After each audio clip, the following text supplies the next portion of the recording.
Hey guys, school is back in session, and now that Avery's in 4th grade and Brooks is in 2nd, look at those big kids. I knew I needed to create a dedicated study space for them. Today I'm going to show you how we transformed our cluttered playroom into a beautiful and functional office space with the help of some professionals. Got a great helper over here. And give you some tips for creating a productive workspace for your kids. So all last year, my kids did their homework at the kitchen island, and I loved how I was close enough to help them while I made dinner. Is it really good? Yeah. But I really hated how there were papers and books everywhere while we tried to eat dinner. So the first thing we did was to create a space that was dedicated just to studying. We moved it away from our busiest zone, which is our kitchen, and landed in the playroom, which is nearby but also separate. Of course, because it was the playroom, there were toys everywhere and there was really no room to add anything. We started by removing the activity table. There's my recycling man. Hi! And to be honest, my kids never seemed to build on top of the table. It was always like all over the floor, so this wasn't a huge loss.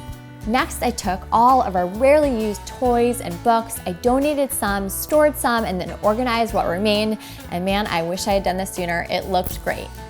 Now, with all of that out of the way, I knew I needed 2 spaces for the kids. The first was a place to put the computer. All of the research says you should keep the computer in a common area where you can monitor it, not in an individual bedroom. And because I didn't want a computer desk which takes a ton of space up, I used a sofa console table. It's the same height but half as deep. And as a final touch, I taped up the kids' schedule to help them plan. The second area I knew I needed was a desk space for them to do actual work, but when I checked the space out once it was empty, I realized there's no way I was fitting 3 desks in there. So instead, we opted to use a really big table that's a shared workspace for all 3 of them. I had the kids help me put the furniture together. Putting you to work, huh? Didn't exactly go as planned. This is what happens when you don't follow directions. I used garden caddies to organize supplies. They look great, and now the kids can access everything themselves. And then I threw some furniture protectors on the bottom so they could slide. We added recessed lighting and put in dimmers because we wanted good, controllable lighting. And then I'm a huge fan of essential oils, so I put a diffuser in the room so we could use scents to help the kids relax and focus.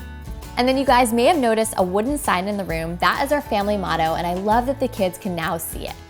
So that's it, you guys, our new study space. I love how functional it is. The kids have had so much fun doing their homework, well, as much fun as you can have, and they can still play in there. You like busy, buddy. I hope you feel inspired. Let me know in the comments below where your kids study, and I'll see you next time. Bye, guys.